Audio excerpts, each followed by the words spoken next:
Olá, muito boa tarde a todos, sejam bem-vindos a mais um Ao Final do Dia.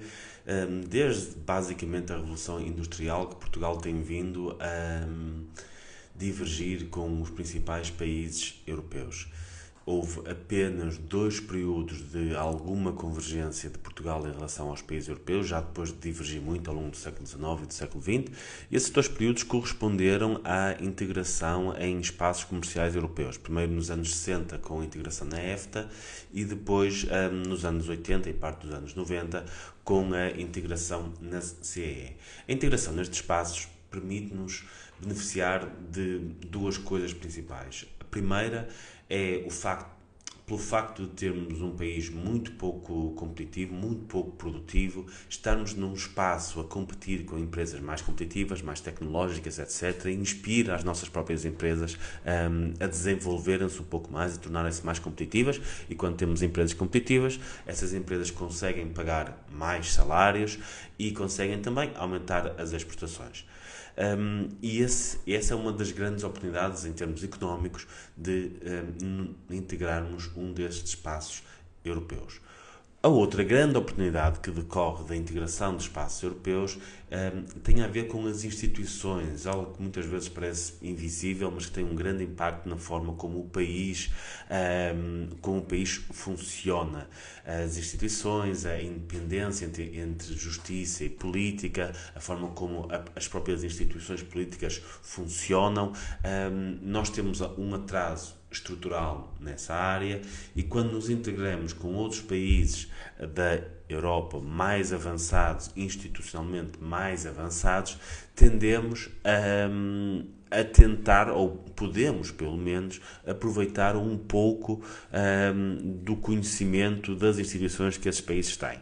São estas as duas principais oportunidades que um país como Portugal tem decorrente de se juntar a um desses de se juntar a um grupo de países mais desenvolvidos.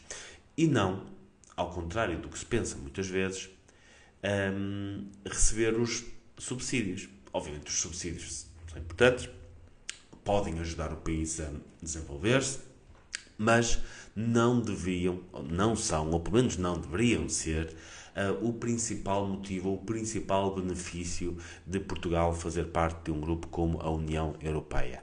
Infelizmente, acho que se instalou uma certa cultura de subsídio à dependência que faz com que, do povo aos políticos, toda a gente pense que a UE não é mais do que um porquinho mielheiro onde se vai buscar dinheiro.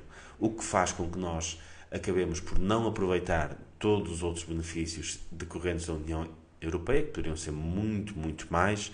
Veja-se aquilo que muitos países do leste da Europa e a própria Irlanda fizeram ao aproveitarem-se de estar num espaço económico tão grande e conseguiram atrair capital, desenvolver os seus países.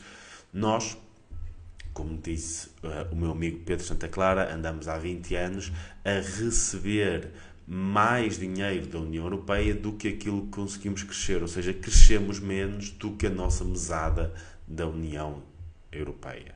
Isto é, primeiro, porque esses fundos não são devidamente aproveitados e, segundo, porque fomos desvalorizando todas as outras formas de beneficiar da União Europeia. Aliás, muitas vezes essas outras formas, a melhoria das instituições, das contas públicas, etc., são vistos mais como um custo de pertencer à União Europeia do que propriamente algo de que nós podemos beneficiar para melhorar as nossas instituições. Se há coisa que comprovou isto vem a propósito de que vocês já devem ter todos visto isto em vários artigos, aquela expressão do nosso primeiro ministro, a brincar, claro, mas a brincar se vão dizendo algumas coisas sérias, quando viu aprovado o PRR, dizer agora eu posso ir ao banco.